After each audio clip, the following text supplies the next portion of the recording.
प्रिय छात्रों, नमस्कार। वर्मा आईएएस की इस इंडियन पॉलिटी के लेक्चर सीरीज में मैं आपका स्वागत करता हूं और आज का विषय हमारा जो है समता का अधिकार। हम समता के अधिकार के बारे में आज सीखेंगे। इससे पहले जो है हम फंडामेंटल राइट्स यानी मौलिक अधिकारों की भूमिका के संदर्भ में या इसकी मूल बातों के संदर्भ में हम चर्चा कर चुके हैं। उम्मीद है कि आप उसको देख चुके होंगे और वो लेक्चर आपको पसंद भी आया होगा। अब अगला लेक्चर हमारा जो है समता के अधिकार के संबंध में है। समता का अधिकार अनुच्छेद 14 से लेकर के अनुच्छेद 18 के मध्य है। अब हम समता के अधिकार के बारे में चर्चा करते हैं।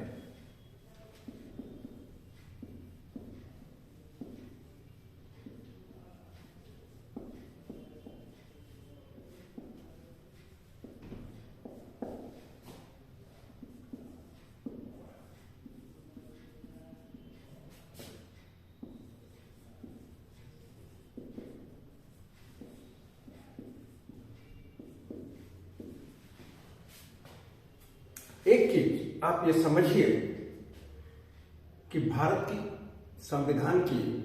संविधान की उद्देशिका जो है वो एक प्रेरणा है। भारत के संविधान की उद्देशिका में जो निहित तत्व हैं उन्हीं का विस्तार हमारा संविधान है। अब अगर हम भारत की उद्देशिका में इस विस्तार की बात करते हैं तो समता का अधिकार कहां पर है? आप यहां पर देखते हैं प्रतिष्ठा और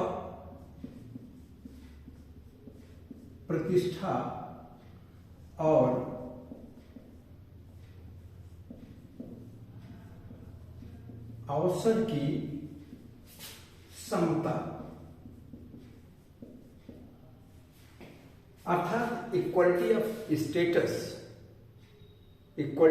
स्टेटस की बात यहां पर कही गई है। एक बात equality of status end of opportunity, इसी की बात सारी की सारी अनुच्छेद 14 से लेकर के 18 में इसकी चर्चा की गई है।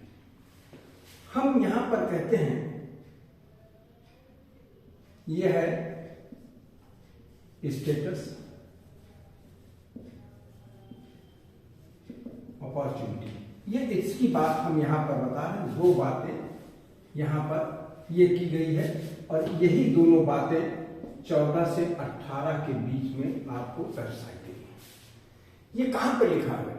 ये आप जानते हैं कि संविधान की उद्देशिका में बताया गया है प्रतिष्ठा और अवसर की समता।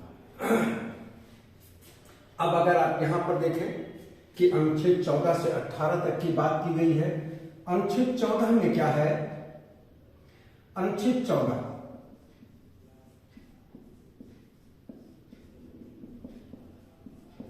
दो बातें हैं इसमें। जैसे कि आप देखिए अनुच्छेद 14 में क्या है? सिद्धांत दिया गया है। सिद्धांत किसका है? समता का सिद्धांत।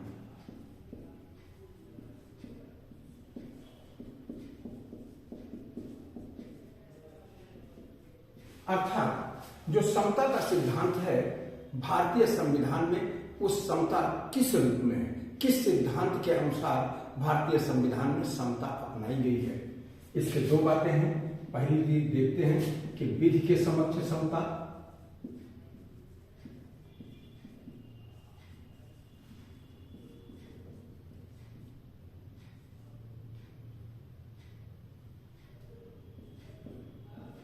और दूसरी चीज है विधियों का समान संरक्षण।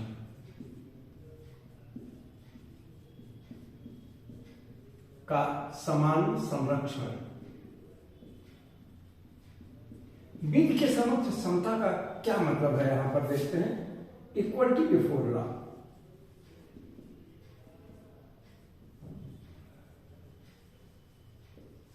और दूसरी चीज कही गई है इक्वल प्रोटेक्शन ऑफ लॉ।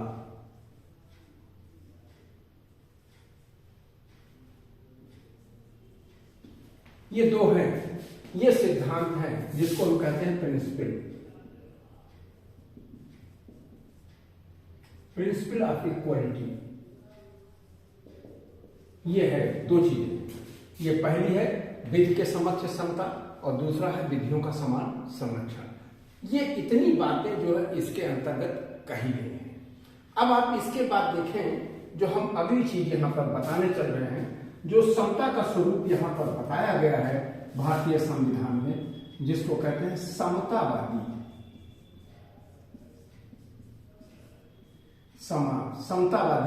समतावादी यानी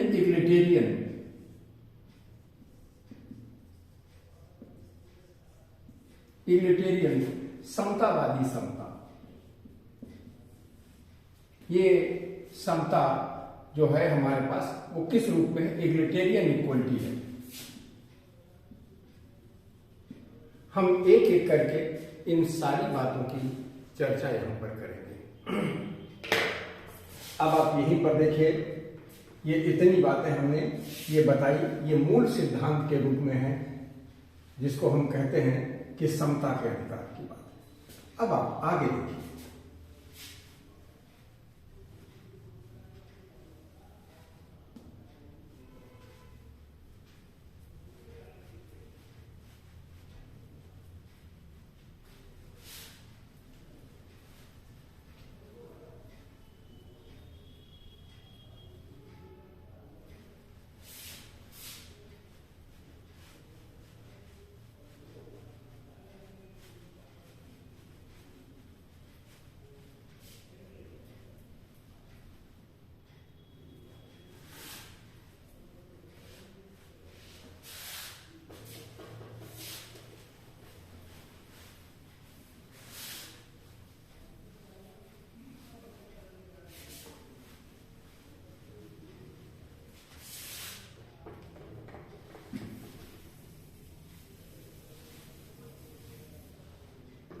हम पहली बात यहां पर कहते हैं विधि के समक्ष समता।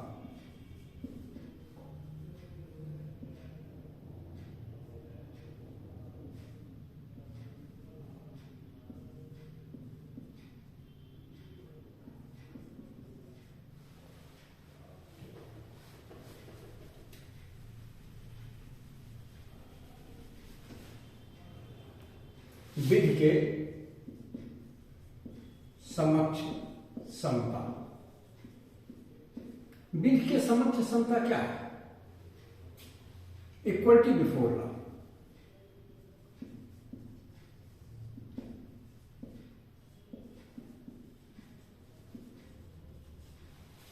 इक्वलिटी बिफोर लॉ, यहां पर देखिए हम अनुच्छेद 14 से 18 तक की बात में एक बात बहुत स्पष्ट रूप से आप ये समझिए कि ये समता का अधिकार जो है भारत के नागरिकों के लिए है, ना कि बाहर के लिए। यहां पर कौन कौन से? अनुच्छेद 15 और 16। जब हम इसकी बात कहते हैं अनुच्छेद 14 की, ये भारत भूमि पर जो भी निवास कर रहे हैं उनके लिए है, सभी पर लागू होता है। इक्वलिटी बिफोर लॉ कहने का मतलब ये हुआ कि विधि के समक्ष सभी समान रूप से व्यवहार किया जाएगा, सभी के साथ विधि के समक्ष समान रूप का व्यवहार होगा। विधि के समक्ष समान रूप के व्यवहार का क्या तात्पर्य है कि कानून के सामने यानी एक ही कानून के लिए सभी उत्तरदायी होंगे, सभी का उत्तरदायित्व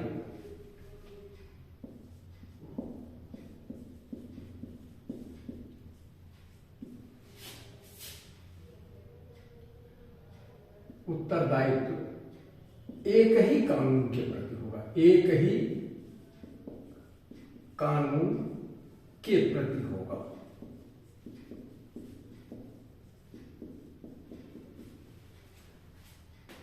किसके लिए होगा? एक ही कृत्य के लिए।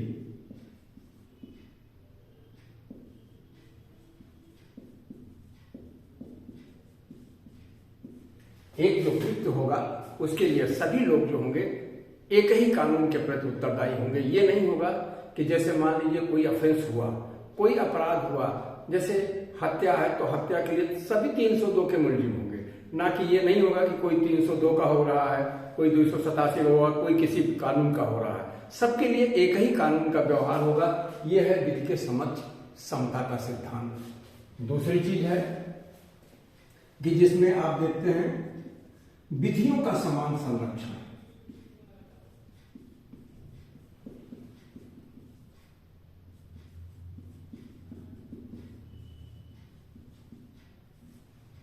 विधियों के समान संरक्षण में एक बात, बहुत मोटी बात स्पष्ट करिए, समानों के बीच में, समानों के मध्य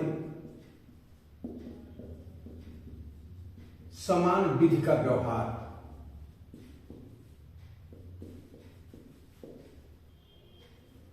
न कि असमानों के बीच।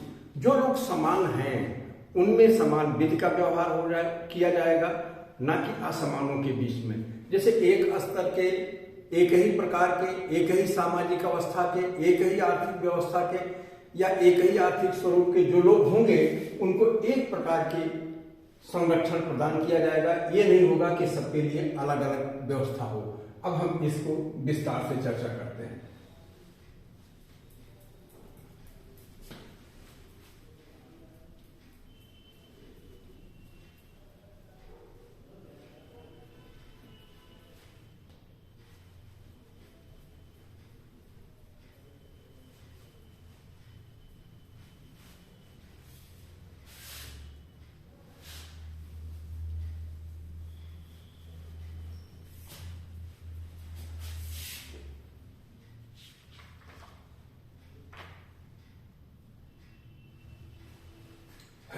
एक बात देखिए, मेनका गांधी बनाम भारत संघ के मामले में जस्टिस पीएन भगवती ने अपने वक्तव्य में कहा था कि समता का अधिकार, यह कहा था कि समता का अधिकार उद्देशिका में दिए गए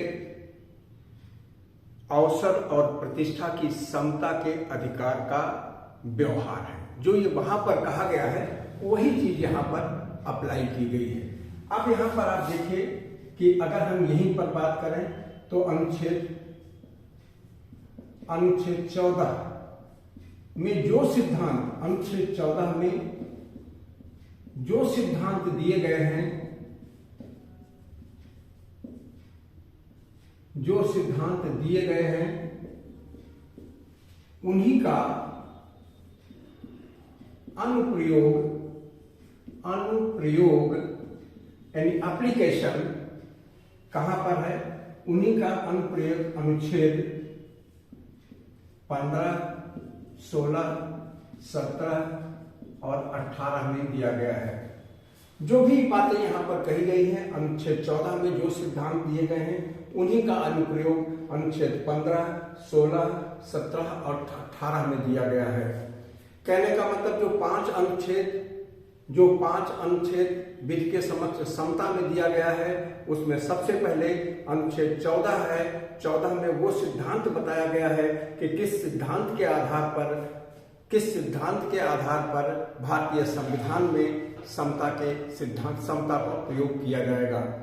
अनुच्छेद 15 में जो यहाँ पर बात की गई है ये प्रतिषेध के निषेध की बात कही गई है, और अनुच्छेद 16 में आप यहाँ पर पाएंगे कि जो ये कहा गया है कि नौकरियों की बात यहाँ पर कही गई है कि नियुक्ति और नियोजन में अवसर की समता होगी, नियुक्ति और नियोजन में अवसर की समता होगी। और तीसरी चीज यहाँ पर अनुच्छेद 17 में कहा गया है कि यहाँ पर छुआछूत के अंत की बात कही गई है, और 18 में उपाधियों के अंत की बात कही गई है। आप यहाँ पर देखें 17 और 18, अनुच्छेद 17 और 18 स्पष्ट रूप से प्रतिष्ठा की समता की बात करते हैं, जबकि 15 और 16 इसमें जो है अवसर की समता की बात कही गई है। लेकिन अवसर की समता के साथ साथ अनुच्छेद 15 और 16 में प्रतिष्ठा की भी समता की बात सम्मिलित की गई है। अब हम यहाँ पर बात करते हैं, अनुच्छेद 14 से शुरू करते हैं। यहाँ पर एक एक बात हम आपको बता चुके हैं कि एक बात आप अपने दिमाग में नोटिस कर लीजिए कि जहाँ तक समता के अधिकार के सिद्धांत की बात है यह अनुच्छेद 14 में दिया गया है। अनुच्छेद 15, 16, 17 और 18 उस समता के अधिकार का एप्लीकेशन है। भारत में जो समता का अधिकार है वो एग्लिटेरियन समता है। एग्लिटेरियन समता का मतलब है, इसकी हिंदी है समतावादी समता। समतावादी समता, समतावादी समता का क्या अर्थ है? समतावादी समता का अर्थ यहाँ पर है कि जैसे देखिए विशेषाधिकारों का अंत। एक चीज यहाँ पर देखिए, जो समान नहीं है, समतावादी यानी समानों के बीच में समानता की बात हम करते हैं, ना कि असमानों के मध्य। ये समतावादी सिद्धांत यानी एग्लिटेरियन इक्वलिटी का ये मर्म है। अब इसके बाद दूसरी चीज यहाँ पर देखिए, जब हम इक्वलिटी बिफोर लॉ पर फिर लौटते हैं अनुच्छेद 14 के पहले पर,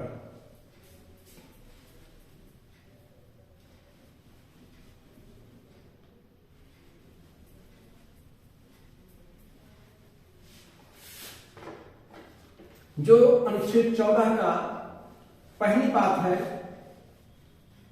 कि विधि के समक्ष समता, यानी समान विधि के लिए सभी व्यक्तियों का जो कि भारत भूमि पर रह रहे हैं समान उत्तरदायित्व होगा, यानी समान विधि के प्रति वे उत्तरदायी होंगे।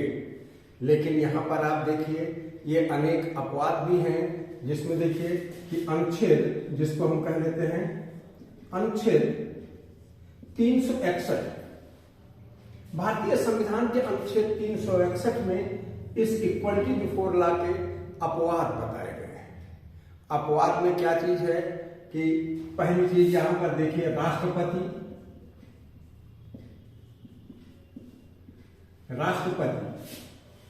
और फिर राज्यों के राज्यपाल,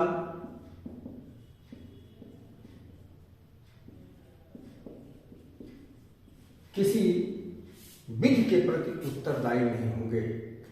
अर्थात राज्यों के राज्यपाल और राष्ट्रपति को किसी विधि के समक्ष, यदि किसी के समक्ष यहाँ पर उपस्थित होने के लिए ना तो बाध्य किया जाएगा, ना ही उन पर किसी प्रकार का कोई मुकदमा चलाया जा सकता है। ये हमारे यहाँ की ये व्यवस्था है। ये एक चीज और भी देखिए, कोई भी कोर्ट, कोई भी न्यायालय इन पर किसी प्रकार का नोटिस नहीं इशू कर सकता है। यह अनुच्छेद एक चीज है। कोई भी सिविल या क्रिमिनल प्रोसीडिंग इनके विरुद्ध नहीं चलाई जा सकती।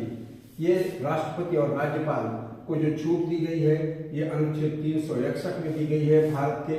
इसके बाद अनुच्छेद 361A की बात आती है।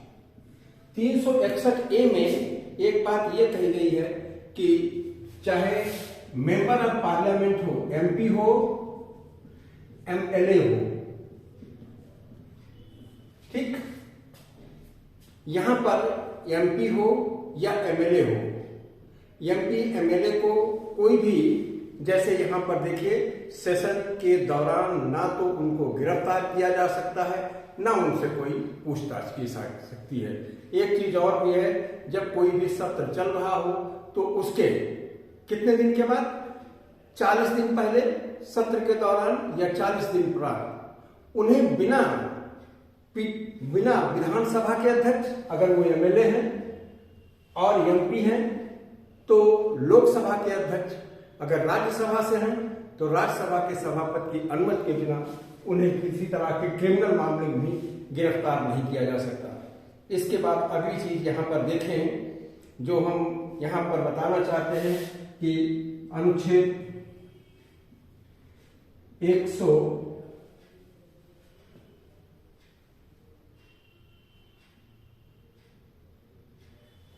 यहाँ पर जो है अनुच्छेद 195 और अनुच्छेद 195 नहीं 154, अनुच्छेद 105 और अनुच्छेद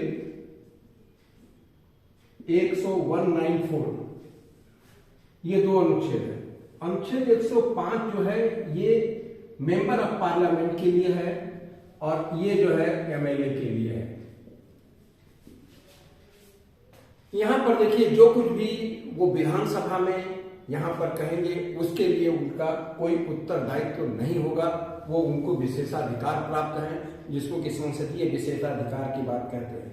उसी के बाद आप देखिए यहां पर जो इसी में एक बात और भी कही गई है, जो कि विदेशों के राजदूत हैं वो भी इससे मुक्ति पाते हैं। और तीसरी चीज यहाँ पर एक बात और भी डाली है कि जो हमारे यहाँ पर जो अधिकारी हैं, अधिकारियों को उस रूप से भी छूट मिली हुई है कि वो इसके अपवाद के रूप में काम करें। कहने का मतलब उनके साथ भी ये समानता की बात नहीं होगी। अब ये आपने अपवाद जान लिया। अपवाद जानने के बाद हम इसमें आते हैं कि जो इसके सिद्धांत में है वो क्या क्या चीजें बातें हैं।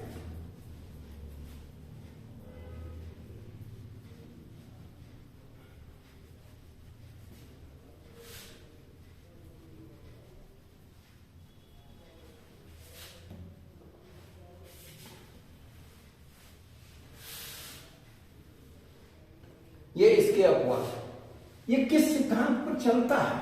Equality before law. डायसी ने कहा, एबी डायसी जो कि ब्रिटिश नागरिक थे, और उन्होंने यहां पर कहा कि रूल ऑफ लॉ,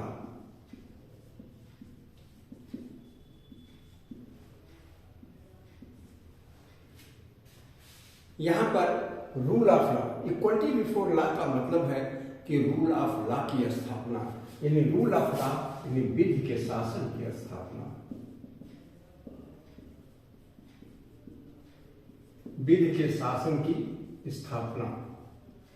विधि के शासन की स्थापना में क्या बात है? पहली चीज आप देखिए कि किसी प्रकार के किसी को भी आप यहां पर देखिए मनमानी से रोक,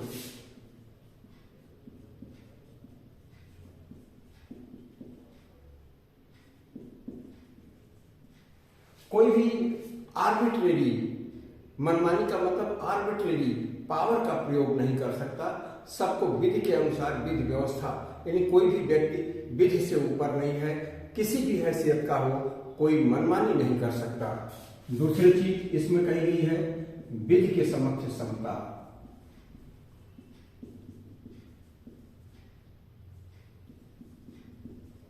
अर्थात जो भी इक्वलिटी बिफोर लॉ, इसमें एक दूसरी चीज इन्होंने कहा कि विधि के समक्ष समता, सभी समान विधि के, सभी के साथ समान विधि का व्यवहार किया जाएगा। अर्थात सभी एक समान विधि, समान न्यायालय की प्रक्रिया के अधीन होंगे। सभी समान विधि और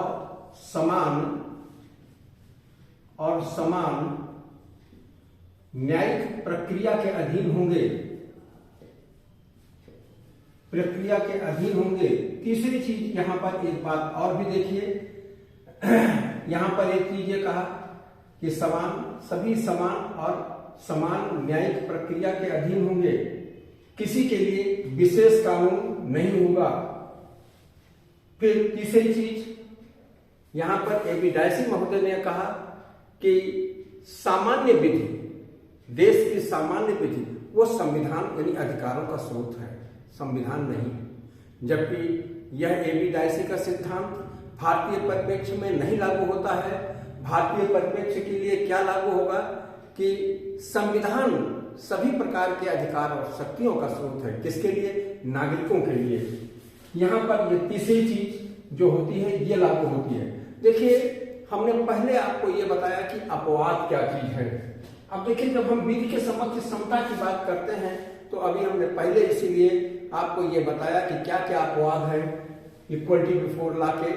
तो अब राष्ट्रपति को देखिए, यहाँ पर 361 में जो मिल रहे हैं वो विधि के समक्ष समता कहाँ है? वो राष्ट्रपति को विशेषाधिकार मिले हैं, राज्यपाल को विशेषाधिकार मिले हैं कि वो ऐसे संवैधानिक पद पर हैं कि उनकी प्रायश्चित के कारण उनको वो अधिकार दिए गए हैं। लेकिन यहीं पर आपको बताएं कि इस प्रायश्चित के होते हुए भी डॉक्टर बीबी गिल को आप ध्यान कीजिए कि बीबी गिल साहब ने इस विधि के समक्ष समता का सम्मान करते हुए वो न्यायपालिका में यानी सुप्रीम कोर्ट में जाकर के उन्होंने एक मामले में गवाही दी थी। जबकि यह व्यवस्था है कि जो भी राष्ट्रपति होता है, अगर उससे कोई गवाही भी लेनी है उच्चतम न्यायालय को, तो उच्चतम न्यायालय को चाहिए कि वह जो है राष्ट्रपति भवन में आकर के अपनी अदालत लगाए, लेकिन इसका सम्मान बीबी गिल जी ने किया। इसी प्रकार से देखिए, अनुच्छेद 361 के अंतर्गत राष्ट्रपति और राज्यपालों को दी गई है। इसी विधि के समक्ष समता की बात हम कहते हैं कि 361 ए की बात, जिसमें कि देखते हैं कि 105 अनुच्छेद में संसद सदस्यों को और 194 अनुच्छेद में विधानसभा सदस्यों को अधिकार दिए गए हैं। उसी प्रकार से आप यहाँ पर देखते हैं कि इसी के तहत अगर हम पाते हैं जो सॉवरेन डिप्लोमेट्स हैं, जो संप्रभु शासकों के जो प्रमुख हैं, यानी उनके जो दूतावास में यहाँ पर राजदूत वगैरह हैं या उनके एनवाय या उनके जो दूत हैं, उनको भी ये विशेषाधिकार प्राप्त है कि वो किसी देश में जिसमें भी नियुक्त होते हैं, वैसे भारत में भी है कि उनको किसी प्रकार की न्यायालय के लिए किसी भी वो उत्तरदायी नहीं होते हैं।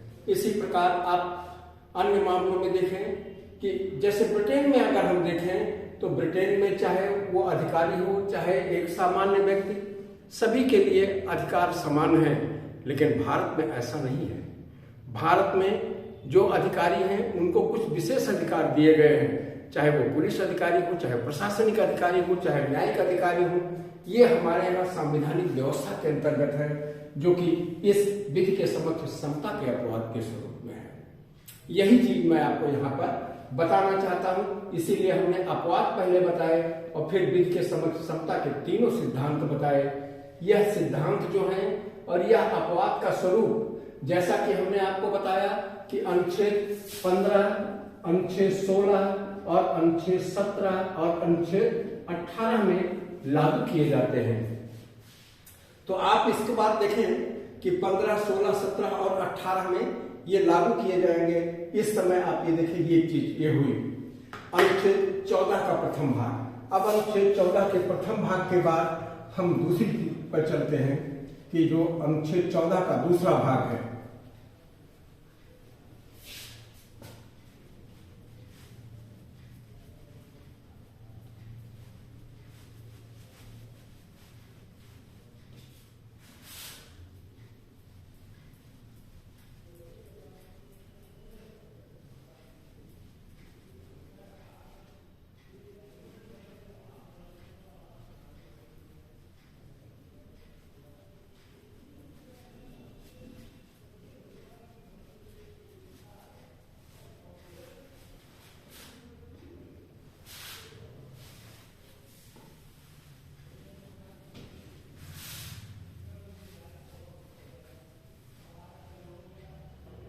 यहां पर देखिए अनुच्छेद 14 का दूसरा भाग यानी आर्टिकल 14, इसका दूसरा चीज क्या है? विधियों का समान संरक्षण।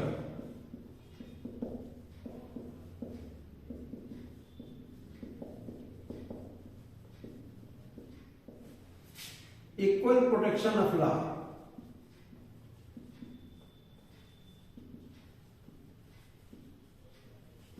इक्वल प्रोटेक्शन ऑफ लॉ की बात जब हम करने लगते हैं तो यहां पर देखिए कि हम यहां पर जब एग्लिटेरियन इक्वलिटी की बात करते हैं, एग्लिटेरियन इक्वलिटी मतलब समतावादी समानता की बात करते हैं। समतावादी यानी एक सबको बराबर करते हुए। देखिए जब हम एग्लिटेरियन इक्वलिटी की बात करते हैं, एग्लिटेरियन इक्वलिटी का मतलब क्या है? एग्लिटेरियन इक्वलिटी यानी समतावादी। हम यहां पर एक बात करें कि जब भी कोई समता की बात करें तो एक चीज बताए कि जैसे एक चीज कहा कि आप बड़ा सिंपल वे में समझिए कि भैया जो कुछ भी है, जो भी आएंगे सबको यहां पर मुफ्त में 1-1 किलो चीनी मिलेगी। ये तो हो गई इक्वलिटेरियन इक्वलिटी नहीं हो गई। ये जिसको हम ये कहेंगे कि इस प्रकार की समता जो है बिना किसी भेदभाव के, बिना किसी रूप में आपको मिल रही है। लेकिन हम ये कह दें कि जो लोग गरीब होंगे उनको 1 किलो और मिलेगी, 2 किलो मिलेगी, जो संपन्न है उनको 1 किलो मिलेगी। तो ये जो है समतावादी समता हुई कि जिसके पास नहीं है उसको हम उसके अनुरूप, उसके आवश्यकता के अनुरूप संसाधनों को और मुहैया करा रहे हैं। यानी हम समाज में एक समता स्थापित करना चाहते हैं। ये नहीं कि जिसके पास है या जिसके पास नहीं है सबको समान रूप से संसाधनों का वितरण नहीं, जब बल्कि उसके पास, जिसके पास संसाधन कम है या संसाधनहीन है, उसके पास अधिक संसाधनों को उपलब्ध कराना, जिसके पास कम है उसको कम उपलब्ध कराना, या जिसके पास बहुत ज्यादा है उसको संसाधन या सुविधाएं ना उपलब्ध कराना, ये जो है समतावादी समानता का सिद्धांत है। समतावादी समानता का सिद्धांत यानी एग्लिटेरियन इक्वलिटी का सिद्धांत है, अर्थात जिसके पास ऑलरेडी है उसको भी उसी समानता के स्तर पर नहीं लाया जा सकता। उस समानता के स्तर पर लाने के लिए जिसके पास कुछ नहीं है उसको ऊपर उठाने की आवश्यकता है। अब आप यहाँ पर देखिए, जब हम यही बात यहाँ पर जब हम विधियों के समान संरक्षण बढ़ाते हैं तो एक चीज यहाँ पर ये कहते हैं कि जो भी व्यक्ति यहाँ पर देखिए समान है, समानों के मध्य समान व्यवहार, ना कि असमानों के मध्य समान व्यवहार। समानों के व्यवहार कहने का मतलब ये हुआ कि जैसे आप देखते हैं कि महिलाएं हैं, महिलाओं के लिए कानून, महिलाएं किस वर्ग की महिला हैं उनके लिए एक व्यवस्था। इसी प्रकार की बात यहाँ पर जो स्थापित की गई है, जैसे कि एक क्लास बनाया गया, जैसे OBC class, SC class, ST class, तो इसीलिए इनमें अलग अलग कंपटीशन के लिए अलग अलग धारणाएं बनाई गई। क्यों? कि जो एक समान है उनके साथ एक समान व्यवहार होना चाहिए। ये यहाँ पर विधियों के समान संरक्षण या इक्वल प्रोटेक्शन ऑफ लॉ का सिद्धांत है। अब हम इन्हीं दोनों सिद्धांतों को अनुच्छेद 15 और अनुच्छेद 16 में प्रयोग करते हैं। अनुच्छेद 15, 16 और 17 में, 18 में। अब हम बात करने चलते हैं। यहाँ पर देखिए कि अनुच्छेद 15 और ये कभी भी ये नहीं मना करते कि आप वर्गीकरण करिए, वर्गीकरण करने से नहीं, लेकिन वर्गीकरण युक्त होना चाहिए। कहने का मतलब लोगों को बांटने के लिए, जैसे कि लैंगिक आधार पर वर्गीकरण है, भौगोलिक आधार पर वर्गीकरण है, सामाजिक आधार पर वर्गीकरण है, आर्थिक आधार पर वर्गीकरण, तो इस प्रकार का वर्गीकरण किया जा सकता है, लेकिन ये वर्गीकरण किसी भी रूप में मनमाना नहीं होना चाहिए, ये इनका मानना है। अब अगली चीज हम अनुच्छेद 15 की बात करते हैं। अनुच्छेद 15 यानी आर्टिकल 15। आर्टिकल 15 में क्या है? आर्टिकल 15 के अंतर्गत आप एक चीज ये देखें कि जो बात कही गई है 15(a) में, राज्य, यहां पर देखिए ये राज्य और नागरिक दोनों के विरुद्ध है। ये नागरिकों को प्राप्त अधिकार है। राज्य किसके किसके आधार पर विभेदीकरण नहीं करेगा? आप यहां पर सबसे पहले इस चीज को समझिए कि अनुच्छेद 15 में एक बात आती है,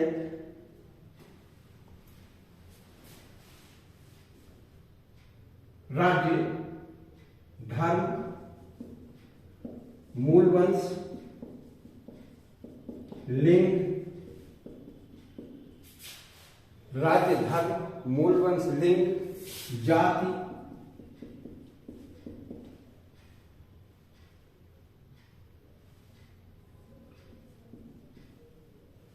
जन्म स्थान,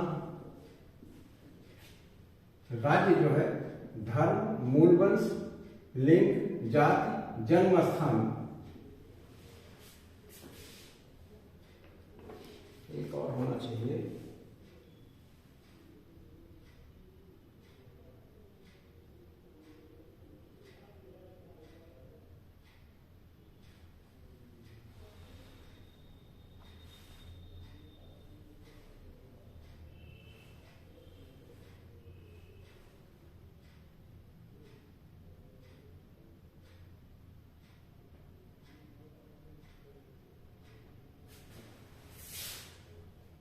ठीक है, सभी तो है,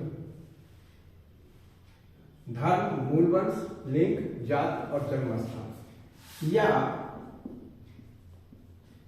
इनमें से किसी एक के आधार पर विभेद नहीं करेगा, के आधार पर विभेद नहीं करेगा। देखिए, हम विभेद नहीं करेगा कहां पर? किसी प्रकार के कोई भी कृत्य होगा। अब उसके विभेदीकरण की बात यहां पर आ गई। दो में आप देखिए क्या चीज है। धर्म, मूल वंश, लिंग, जाति, जन्म स्थान के आधार पर नागरिकों के मध्य किस चीज में, यहां पर देखिए कि हम जब कहें तो दुकानों,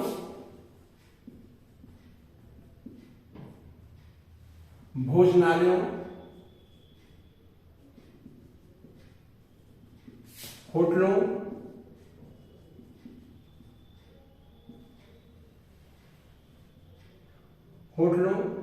मनोरंजन के स्थलों,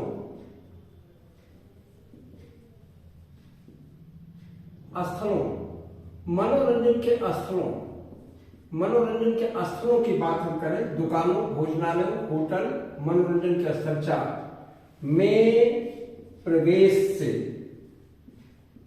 प्रवेश, यहां पर देखिए इन 4 चीजों में प्रवेश की बात कही गई है। और दूसरी चीज कही गई है राज्य निधि से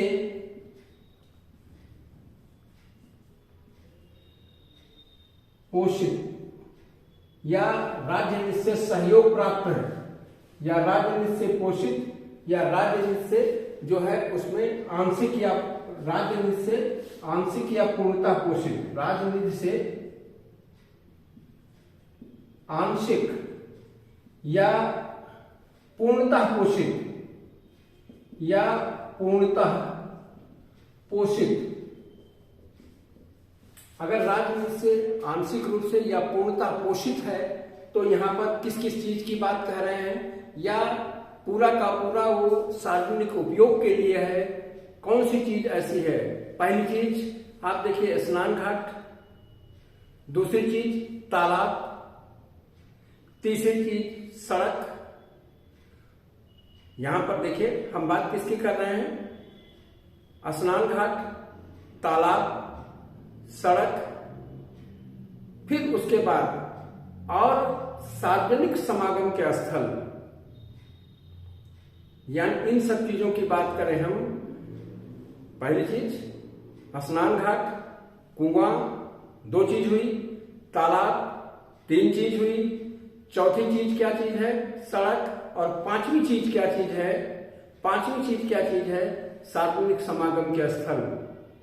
इनके उपयोग, 5 चीजों के उपयोग की बात कह रहा है।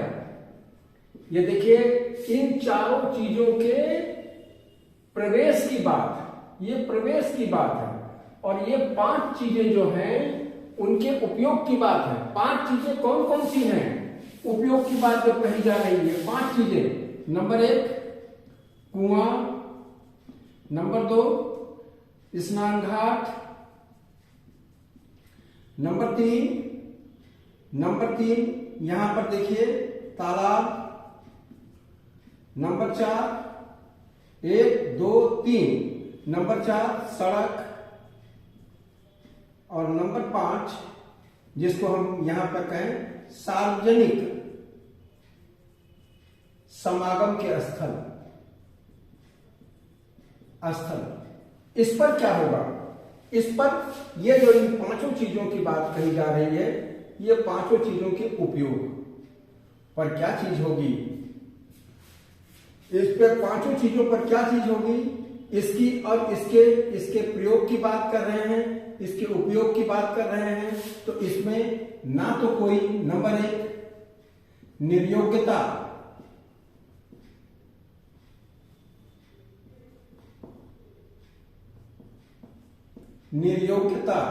नंबर 2 दायित्व,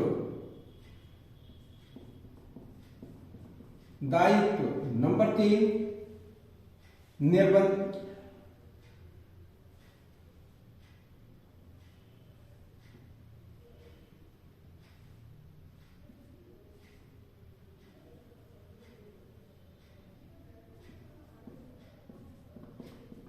निषेध या चौथी चीज हो गई शर्त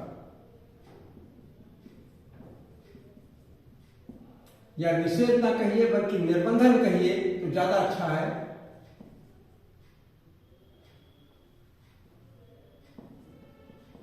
निर्बंधन, ये चार चीजें नहीं आरोपित की जा सकती।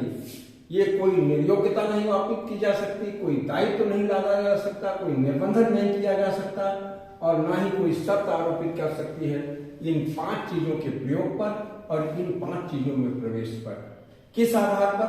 धर्म, मूल, वंश, लिंग, जाति और जन्म स्थान के आधार पर। इसके अलावा किसी और आधार पर आप लगा सकते हैं। निर्बंधन लगा सकते हैं, शर्त लगा सकते हैं, दायित्व लगा सकते हैं और कुछ लगा सकते हैं। जैसे कि हम आपको निर्बंधन के बात में कहें कि भैया इस दुकान पर है, अगर कोई आएगा तो 5 रुपया देना पड़ेगा तब आएगा दुकान के अंदर, लगा सकते हैं। लेकिन ये कहिए कि फलाने धर्म को नहीं आ सकते तो ये तो नहीं चलेगा। उसी प्रकार से ये भी है कि महिला है या पुरुष ये नहीं आ सकती, वो आ सकती, ये नहीं चलेगा। लेकिन आप किसी भी चीज में इन चारों चीजों की आप उस चीज में निर्बंधन नहीं लगा सकते। अब आप दूसरी चीज, इसके बाद अगली चीज यहां पर देखिए। लेकिन अब इन तीन चीजों के बाद यहां पर एक चीज, ये दो चीजें हो गई। तीसरी चीज जो इसमें अनुच्छेद 15 में बनी वो ये थी कि राज्य को ये कहा गया, ये अधिकार दिया गया अनुच्छेद 15(3) के अंतर्गत कि वो महिलाओं और बच्चों के लिए विशेष व्यवस्था राज्य कर सकता है। महिलाओं और बच्चों के लिए राज्य विशेष व्यवस्था कर सकता है, जैसे कि स्नान घाटों के लिए अलग और इनके लिए अलग, बैठने के लिए अलग, या कोई व्यवस्था कर सकता है। महिलाओं के लिए सीट रिजर्व कर सकता है। ये इसी अनुच्छेद में ये बात दे दी गई। लेकिन आप यहाँ पर देखिए, एक बात हम आपको ये भी बताएं कि जब हमारा संविधान निर्मित हुआ तो हमने पहले ही ये चर्चा की थी कि आप निश्चित रूप से ये देखिए कि हमारे संविधान में, संविधान सभा में जो संविधान बना कि बहस खूब हुई, लेकिन जो भी व्यवस्था बनाई गई, जो भी अनुच्छेद निर्मित किए गए, उसमें इस बात का ध्यान रखा गया कि सारे अनुच्छेदों को सर्वसम्मत से माना जाए। अब सर्वसम्मत से मानने के चक्कर में ऐसा भी हुआ कि बहुत सी बातें जो है खुल करके बाहर नहीं आ पाई और संविधान के निर्माण के बाद वो चीजें किसी न किसी रूप में बाहर आती रही। यद्यपि ये बाहर आती रही, जो समस्याएं आई उसका समाधान भी किया गया और उसके समाधान के लिए संशोधन भी किया गया। इस संदर्भ में हम उल्लेख करना चाह रहे हैं कि आर्टिकल 15(4) की, देखिए आर्टिकल 15(4) आया क्यों?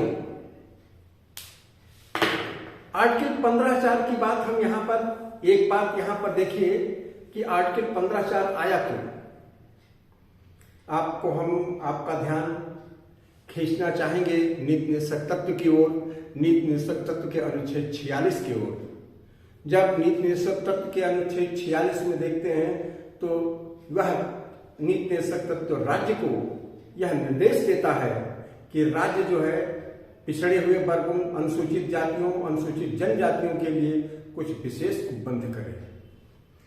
सीधा सा मतलब हो गया कि राज्य को ये दायित्व दिया गया कि वो करे, और इस दायित्व के दबाव में आप यहां पर देखते हैं कि अनेक राज्य सरकारों ने इनके लिए उपबंध किया।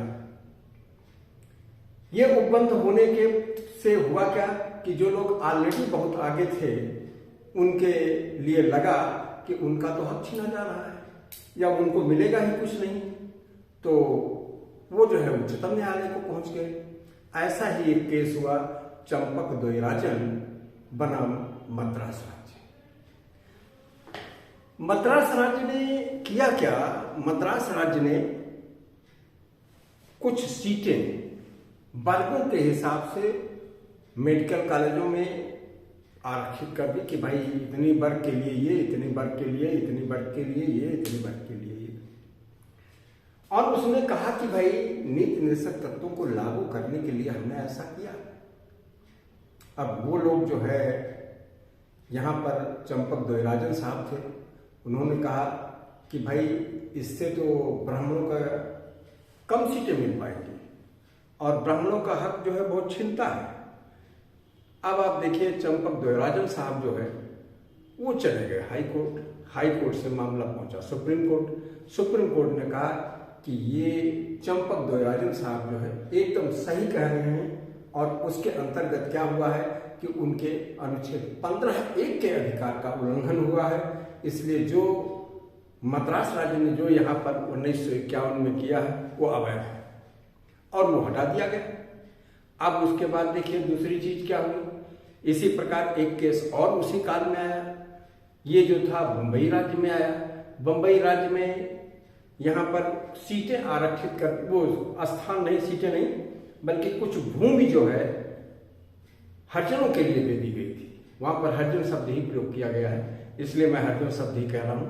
हरिजनों के लिए दे दी गई थी, जिसके के विरुद्ध वहां के कुछ लोग जो है बंबई जो है उच्च न्यायालय में गए, मामला उच्चतम न्यायालय में पहुंचा और वो उच्चतम न्यायालय ने कहा भाई ये 15(1) का उल्लंघन है, इसलिए ऐसा नहीं किया जा सकता, ये सबके लिए होगा।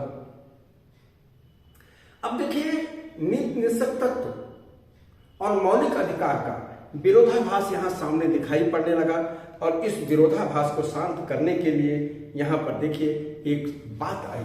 इस विरोधाभास को शांत करने के लिए अनुच्छेद 15(4) में अनुच्छेद 15(4) संविधान के पहले संशोधन के द्वारा जोड़ा गया, जिसमें हुआ क्या कि कांग्रेस सरकार थी, नेहरू जी थे। नेहरू जी एक समाजवादी विचार के नेता थे। आप यहीं पर देखें, जब लखनऊ सेशन के अध्यक्ष थे, हम वहां नहीं जाना चाहेंगे इतिहास में, तब नेहरू जी ने इन सब चीजों की बात कही थी। अब आप देखिए कि 15(4) के अंतर्गत हुआ क्या कि एक चीज ये हुआ कि सामाजिक और शैक्षणिक रूप से पिछड़े हुए वर्गों, अनुसूचित जातियों और जनजातियों के उत्थान के लिए राज्य को व्यवस्था करने से यह अनुच्छेद निवारित नहीं करता है। कहने का मतलब अगर अनुच्छेद 14 और अनुच्छेद 15(4) को अगर हम देखें तो यहां पर एक बात हुई। बात क्या हुई? वहां पर एक बात यहां पर यह हुई कि यहां पर अनुच्छेद 46 जो नीति निषेध तत्व है उसको अनुच्छेद 15(4) से संतुलित करने का प्रयास किया गया। कहने का मतलब अनुच्छेद जो 46 है नीति निषेध तत्व, उसके सामने जो अवरोध आ रहा था वो हटा दिया गया।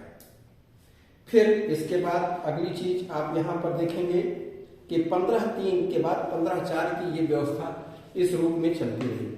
15(4) के द्वारा जो है फिर ये रिजर्वेशन का रास्ता पिछड़े वर्गों के लिए और इनके लिए खुल गया। अब यहीं पर एक चीज ये हुआ कि यहाँ पर इन्होंने एक चीज ये कहा कि सामाजिक और शैक्षिक रूप से जो पिछड़े हैं उनके लिए ये करने की बात आई अनुच्छेद 15(4) में। अब यहीं पर अनुच्छेद 15(4) में ही एक चीज निर्धारित की गई कि कौन सामाजिक और शैक्षिक रूप से पिछड़ा है, इसकी भी जांच करनी है और रिजर्वेशन की क्या लिमिट होनी चाहिए। यहाँ पर एक चीज ये कहा गया कि जिससे जो है उनके संचालन में किसी प्रकार की दिक्कत ना हो, यानी शासन प्रशासन भली भांति चलता रहे।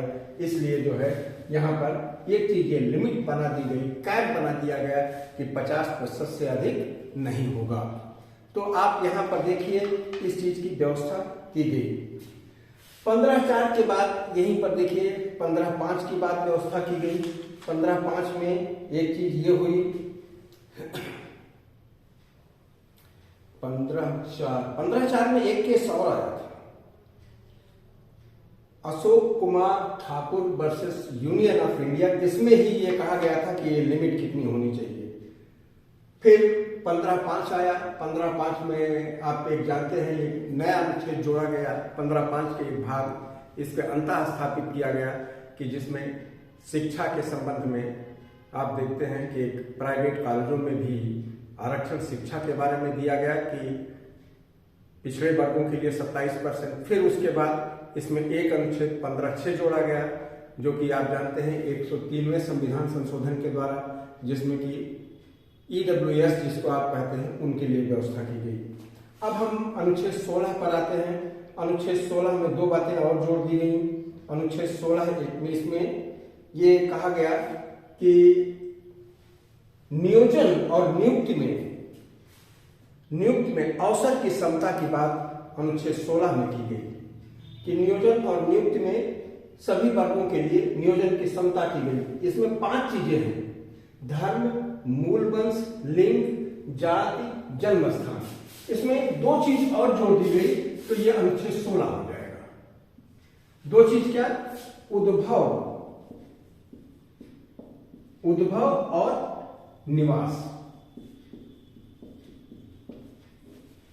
ये निवास, यहां पर भी आप देखें कि अगर हम अनुच्छेद 16 की बात कहें तो अनुच्छेद 16 में ये इतनी चीजें जोड़ दी गई और अनुच्छेद 16 में कई चीजें यहां पर जोड़ी गई, जिसी में आप एक चीज देखते हैं कि जो बड़ा ऐतिहासिक मामला हुआ कि रिजर्वेशन ऑफ बैकवर्ड क्लासेस की बात हुई, जिसको कि आप हम यहाँ पर 16(4) की बात करें। 16(4) जिसमें सामाजिक और शैक्षणिक रूप से पिछड़े हुए वर्गों के लिए। अब यहीं पर देखिए कि अनुच्छेद 16(4) का क्या स्कोप है। ये पिछड़े वर्गों का, इसमें जो आया पिछड़े वर्गों के आरक्षण की बात कही गई।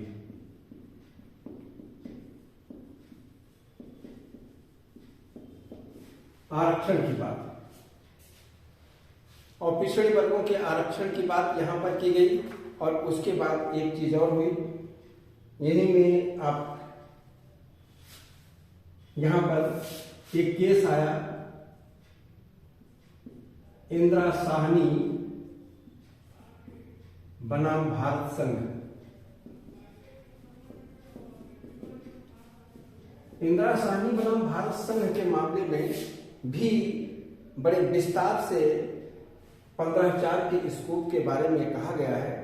और बल्कि इसमें तो ये भी कहा गया है कि इसके लिए इसकी जरूरत नहीं है कि 15(4) या इसमें ये सीधे अगर देखा जाए तो 16(4) ये विशेष वर्गीकरण है।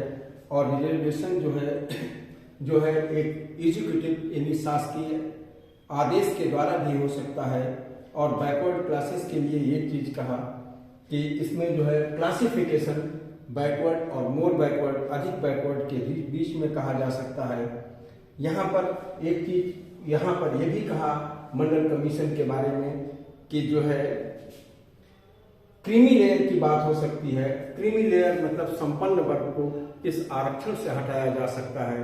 क्रीमी लेयर के लिए वर्तमान लिमिट जो है इस समय 8 लाख वार्षिक है आय। और दूसरी चीज इसके लिए 1993 में जस्टिस रामनंदन समिति की नियुक्ति की गई। और जस्टिस रामनंदन समिति की नियुक्ति के आधार पर यहाँ पर व्यवस्था बनाई गई कि बैकवर्ड इसके लिए क्रीमी लेयर की क्या स्थिति होगी। एक चीज और भी देखिए कि यहाँ पर नेशनल कमीशन फॉर बैकवर्ड बना 1993 में। 1993 के बाद 102वां संविधान संशोधन किया गया और उसको 102वां संविधान संशोधन के लिए इसको संवैधानिक आयोग का दर्जा दिया गया। किसको? राष्ट्रीय बैकवर्ड यानी राष्ट्रीय पिछड़ा वर्ग आयोग को। और फिर उसके बाद देखते हैं कि एक चीज और हुई कि उच्च से उच्च जो संस्थान हैं, या जैसे हम यहाँ पर देखते हैं कि पीजी के लिए जो है मेडिकल में पीजी पढ़ाई के लिए या आईआईएम के लिए यहाँ पर भी ओबीसी के लिए रिजर्वेशन की बात कही गई। इसके बाद एक चीज और भी है जो अनुच्छेद, हम अगले अनुच्छेद की बात करें, अनुच्छेद 17 की बात, जिसमें कि आप जानते हैं कि बात कही गई किसके लिए कि अनटचेबिलिटी यानी छुआछूत की समाप्ति के लिए। इसके लिए सिविल डिसएबिलिटी एक्ट 1955 पास किया गया, जबकि अनटचेबिलिटी एक्ट ये पहले था, इसको हटा करके इसका नाम बदला गया। ये क्या है? विशेषाधिकार कानून। इसी प्रकार अनुच्छेद, जब हम अगले अनुच्छेद में आते हैं जिसमें कि अनुच्छेद 18 की बात हम करें, इसमें उपाधियों के अंत की बात कही गई है। उपाधियों के अंत की बात कही इसलिए गई क्योंकि आप देखते हैं कि ब्रिटिश काल में एक विशेषाधिकार प्राप्त वर्ग बनाया गया। आप यहाँ पर देखेंगे, जब हमने बात की थी इलेक्शंस की, चाहे 1919 का हो चाहे 1935 को हो, इसी विशेषाधिकार प्राप्त वर्ग को ही निर्वाचनों में खड़े होने का अधिकार था। अब ये विशेषाधिकार वर्ग रहा नहीं, इसकी मान्यता को खारिज कर दिया गया। ये कौन विशेषाधिकार वर्ग थे? सर थे, राय साहब थे, राय बहादुर थे। ये सब जो टाइटल दी गई थी अंग्रेजों के द्वारा या ब्रिटिश हुकूमत के द्वारा, उसको समाप्त कर दिया गया। सभी नागरिकों में समानता की बात लाई गई। ये और उसी के बाद जो हम यहाँ पर देखते हैं कि केवल 2 एजुकेशनल यानी विद्या संबंधी टाइटल और सेना संबंधी उपाधियों को छोड़ करके सारी उपाधियों को समाप्त किया गया और केवल उन उपाधियों की मान्यता दी गई कि जो उपाधियां यहाँ पर जो सेना या विद्या के संदर्भ में दी गई। दूसरी चीज, यहाँ पर इस पर एक विवाद हुआ कि गणतंत्र दिवस समारोहों के समय में जो दी जाती हैं उनको समाप्त कर दिया जाए, क्योंकि ये संविधान से हमारे पृथक हैं। जनता गवर्नमेंट आई थी बीच में, जब 1975-76 में इन्होंने समाप्त कर दिया था। इन्होंने कहा कि ये उपाधि हैं, लेकिन बाद में जब 1980 में फिर कांग्रेस गवर्नमेंट आई श्रीमती इंदिरा गांधी के नेतृत्व में, तो इन्होंने इसे फिर से लागू किया और इन उपाधियों के लिए ये कहा कि ये उपाधियां हैं क्या? ये उपाधि नहीं है, ये पुरस्कार हैं। और तब से ये गणतंत्र दिवस पुरस्कारों के रूप में चले आ रहे हैं, जिसमें भारत रत्न, पद्म विभूषण, पद्म भूषण और पद्मश्री 4 प्रकार के पुरस्कार दिए जाते हैं और इनको किसी रूप में किया नहीं जा सकता। अब यहाँ पर हम इस लेक्चर को अब पूरा करते हैं, लेकिन यहीं पर हम आपको ये भी बताना चाहेंगे कि अगले लेक्चर में हम फिर मिलेंगे। लेकिन जो कुछ भी आप हमसे कहना चाहते हैं या जो कुछ भी आपकी समस्याएं हैं, क्योंकि कई स्टूडेंट ने कहा था कि सर इंग्लिश में भी बताते चलिए, इसलिए हमने इस बार प्रयास किया कि इंग्लिश में भी आपको चीज़ों को बताता चलूँ, जिससे कि इंग्लिश वाले बच्चों को भी कुछ फायदा हो सके। हम यहाँ पर अपना आप लिख दे रहे हैं, देखिए हम यहाँ पर अपना फोन नंबर लिख दे रहे हैं, मोबाइल नंबर। देखिए, जिसको अगर दिक्कत हो तो वो इस मोबाइल नंबर पर कांटेक्ट कर सकता है 9454, और फिर देश की आजादी का साल है 1947, फिर 22। बहुत आसान नंबर है, 9454 के बाद देश की आजादी का साल यानी 1947 और 22। इस पर हमसे आप संपर्क कर सकते हैं अगर आपको ये लगता है कि कुछ चीजें और आप हमसे जानकारी चाहते हैं या और कुछ होता है। अच्छा, तो आज हम लेक्चर को यहीं पर विराम देते हैं और अगले लेक्चर के लिए हम फिर आपसे विदा लेते हैं। धन्यवाद।